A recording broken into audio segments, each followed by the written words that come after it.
camisa! Tira a camisa! Tira a camisa! Tira a camisa!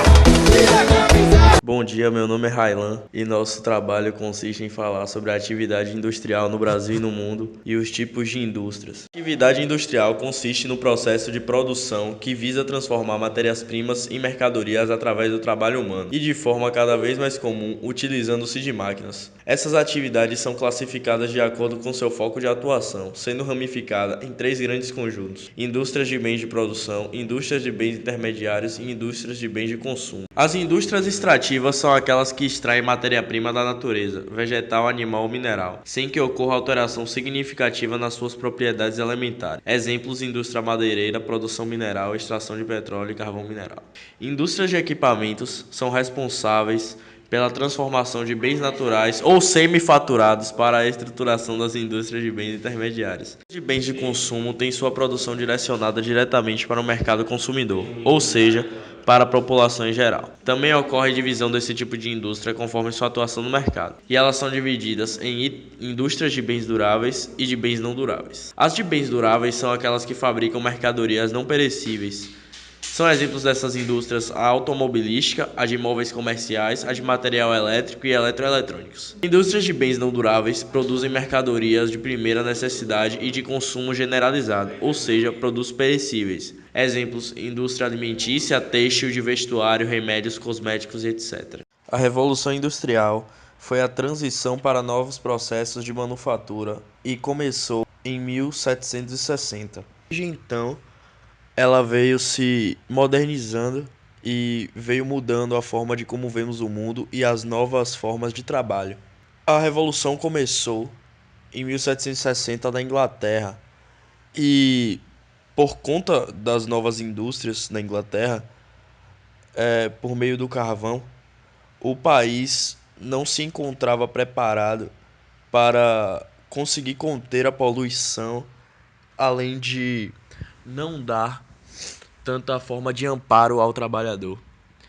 Além disso, é importante visar que, com o passar do tempo, a Inglaterra foi influenciando novos países nessa revolução, além do que um modelo que ela adotou, que foi o modelo capitalista, foi um modelo adotado pelas demais potências que adquiriram essa revolução.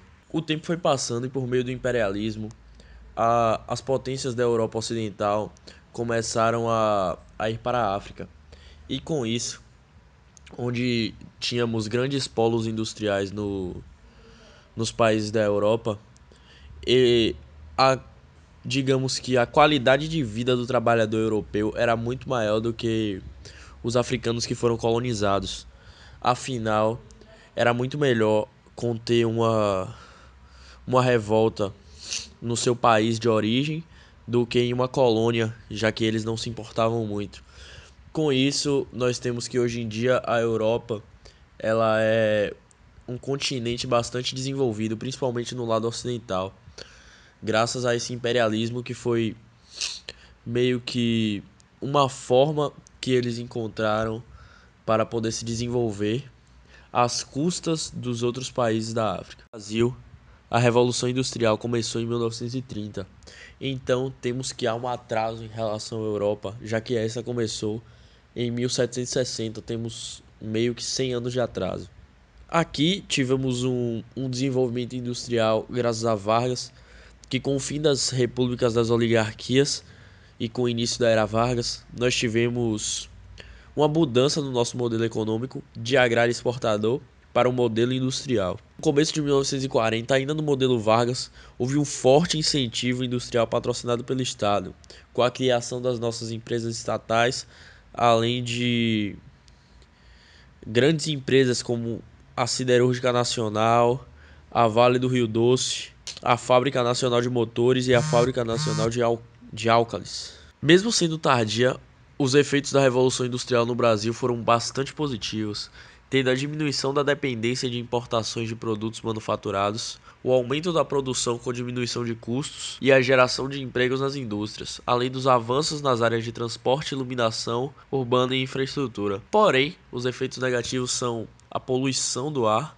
o crescimento desordenado das cidades e o uso de mão de obra infantil já que nessa etapa nós ainda não tínhamos uma constituição trabalhista muito forte. Após Vargas, durante o período JK, o Brasil abriu sua economia para o capital internacional, adquirindo indústrias multinacionais aqui no nosso solo brasileiro. Depois disso, nas últimas décadas do século XX, nós tivemos uma industrialização crescente, embora em alguns momentos a nossa crise econômica, principalmente na época da ditadura, tenha estagnado um pouco. Com a chegada do século XXI e a chegada do nosso grande presidente Lula, nós tivemos uma grande crescente no quesito de industrialização do país. Com a criação do PAC, ele trouxe ao nosso sistema agrário uma forte modernização que não significou a perda de empregos dos antigos trabalhadores do campo.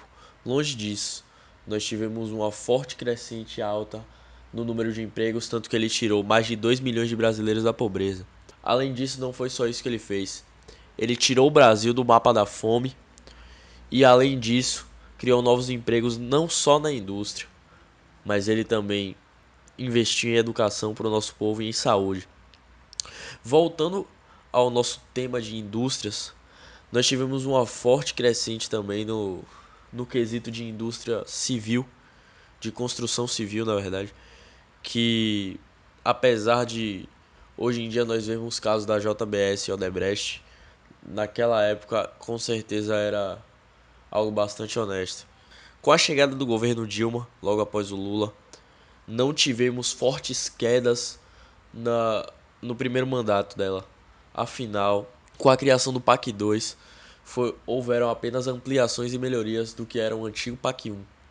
E com isso, o Brasil continuou numa forte crescente alta, além do seu PIB, no número de empregos e no número de empregados. Porém, após o golpe de 2014, com a vinda do governo Temer, nós percebemos que por falta de apoio do nosso Congresso, nós tivemos uma pequena queda, na verdade uma forte queda de 6,6% em dados de 2016 do nosso sistema industrial. Isso se deve principalmente ao golpe do impeachment e da fragilidade do nosso governo, que isso espantou um pouco os investidores internacionais, além do que Temer não gosta da classe trabalhadora e tirou ela não só do poder, mas também de seu emprego. A única coisa que podemos esperar agora para uma nova crescente industrial no Brasil é a volta de Lula,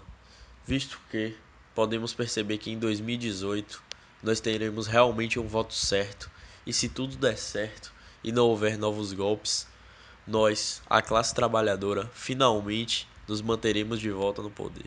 Queríamos também agradecer e dedicar o nosso vídeo ao nosso grande professor Joilson, que após 2 longos anos de aprendizado nos tornou pessoas melhores e cidadãos sociocríticos. Além disso, seu ensino transcende a geografia, pois com todas as suas didáticas e exemplificações da verdade no nosso dia a dia, nós podemos absorver muito mais do que apenas a geografia e podemos trazer isso além do nosso dia a dia para nossas vidas, e isso é uma coisa que um simples professor não faz. Se despedir, tanta coisa que aprendi aqui, todas me fazem acreditar.